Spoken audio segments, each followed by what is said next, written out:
today I'm going to be walking you through the open-ended challenging questions. This is a different kind of video. If you have not tried the assignment yet, don't watch this video.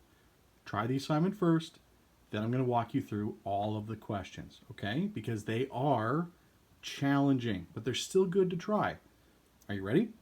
Here is the first one. A mixed number is greater than 1 1/2, but less than 2. What could the fraction be? Well, the key here is our whole fractions, right? So here, we've got 1 1/2 and 2. So that means it has to have the whole fraction of 1, and then the partial fraction, the proper, has to be bigger than 1/2. So 5/8, 2/3, 9/10. As long as it's bigger than a half, you're good. Well, how do I know if it's a half? We'll take any even number, okay? 12. What's half of 12? 6. There. That's equal to 1/2. Just divide the top and the bottom by the same thing, gives you half. 9/15. Can I divide these both by 9? No. But I could if this was 18. And all of a sudden, I'm at 1/2. So, a mixed number, 1 5/8, 1 2/3, 1 9/10, as long as this fraction is bigger than 1/2.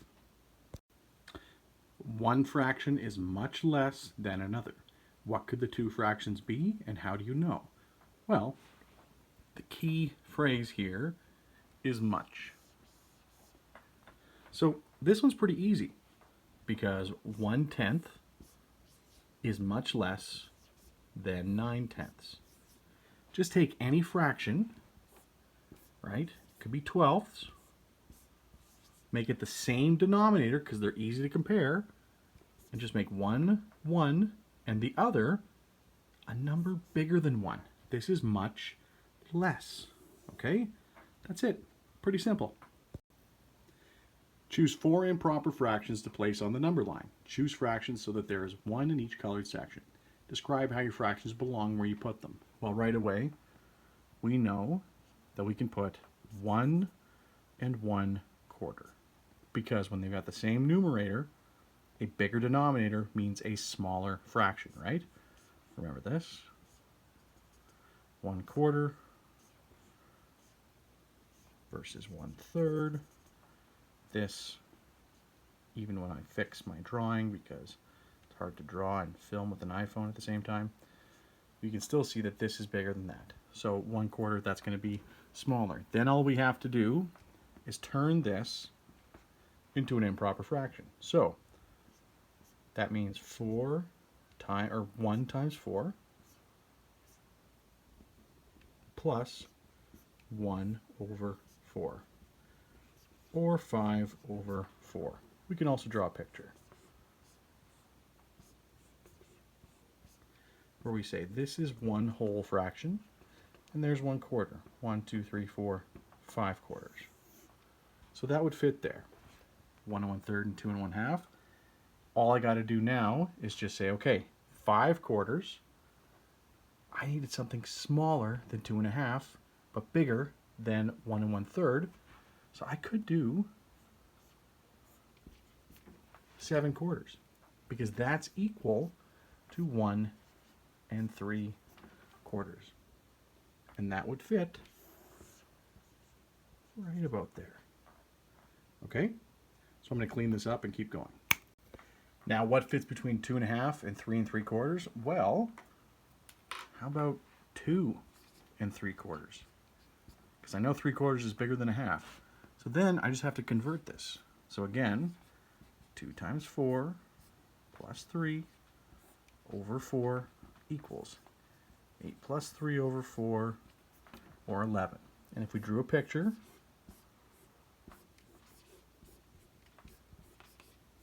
we would see 1, 2, 3, 4, 5, 6, 7, 8, 9, 10, 11 makes up 2 3/4. So 11/4 would fit somewhere in here. I'll clean this up one more time. So it's got to be bigger than 3 3/4, smaller than 4 1/10. Well, let's take that 3/4, double the top and bottom, so we've got 6/8.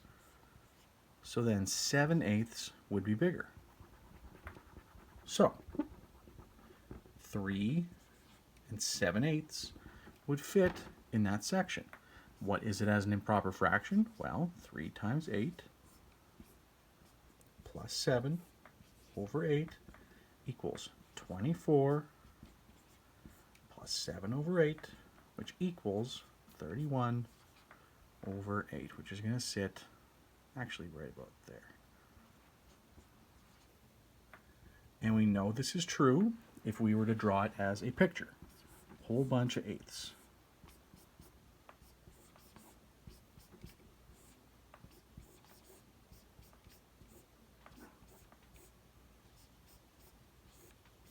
Okay, and I need 31 of them. So 8, 16, 24, and everything but the last one. There. 3 7/8. Okay? Why might some people say that the fraction shown is 4/6 and other people say that it's 4/3? Well, let's look at these numbers, 3 and 6. They're our denominators. They indicate the total number of pieces for each whole fraction. So if you say it's 4/6, you're saying this is all one big fraction. I would disagree. I'd say it's actually 4/3 because this shape has 3 spots. All told, it's 3/3. This also has 3 spots, and 1/3 are shaded. When we add those two, we get 4/3. Now, if they were drawn like this, and we had the 6 pieces all together, and you had 1, 2, 3, and 4 of them, okay, I will agree that that is 4/6. So, that's why somebody might think it's 4/6. They're not counting that gap, but it is 4/3. What number makes sense for the dot on the number line? Well, the dot's right here. So we can see right away it's between 3 and 4. So it's going to be 3 and something, but the question has a second part. It asks us to use a mixed number name and an improper fraction name. So we first, my advice, start by doing the mixed number, because we know it's going to be 3 and something. Okay, so let's say 3 and a fraction that's almost a full fraction. So if we were to take the fraction, right, 1/6 and almost color it in, we'd have 5/6. If we did 8s and we colored almost all of it in, well, we'd have 7/8. Okay, so let's call this one 3 7/8. Okay, then we have to convert that to an improper. And we do that by going 3 times 8 plus 7 over 8. Okay, and that's going to equal 24 plus 7 over 8, which is 31 over 8. Okay, so 3 7/8 and 31 over 8. Those would both make sense right there. Second last question. Is it easier for you to compare 2 improper fractions or 2 mixed numbers, and why?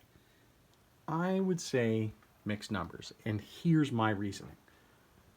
I find it easier to compare 1 1/8 and 1 3/5 than I find it to compare 9/8 and 8/5. Right? I find that easier. Because right away I can say, okay, they both have 1. And then I just have to compare 1/8 and 3/5. And that's pretty easy if I expand. That'll give me 5/40, and that'll give me 24/40. And that's clearly bigger, which means this is clearly bigger. In this case, I guess it's not too much harder because you're just expanding. But at the same time, it seems like, 9 times 5 is harder than 1 times 5. And 8 times 8 is harder than 3 times 8. But that's just my opinion. I know my writing's really messy. I apologize. List 3 mixed numbers between 13 out of 4 and 31 out of 9. How do you know the mixed numbers are in that range? Well, the first thing you got to do is recognize it's asking for mixed numbers. And here we have improper fractions. So we need to turn them into mixed numbers. And 13 out of 4, well, if we do our division strategy, we'll say 4 fits into 13 3 times, leaving us with 1. So 3 1/4. And 31 and 9, well, 9 fits into 31 3 times, leaving us with 4. And so we have our 2 mixed numbers. Now we just got to come up with 3 that fit between them. The easiest way to do that is to ignore the whole numbers and make these guys have the same denominator. So we've got 9 out of 36. And we've got 16 out of 36. So 3 mixed numbers that fit between, well, 3 and 11 out of 36, 3 and 13 out of 36, and 3 and 14 out of 36, or 7 out of 18. Right? That's the reduced version, but we're going to ignore that. So there you go. 3 mixed numbers that fit between the 2 of them. You got to figure out what they are as mixed numbers, convert them, and then figure out 11 is bigger than 9, 13 is bigger than 9, 14 is bigger than 9, but they're all smaller than 16. I hope you enjoyed yourself. I hope you learned something. Next year, you're going to learn how to do all of that again, but add them, subtract them, and work with wonky ones. Good luck, Godspeed, and God bless you this weekend. Next week, algebra.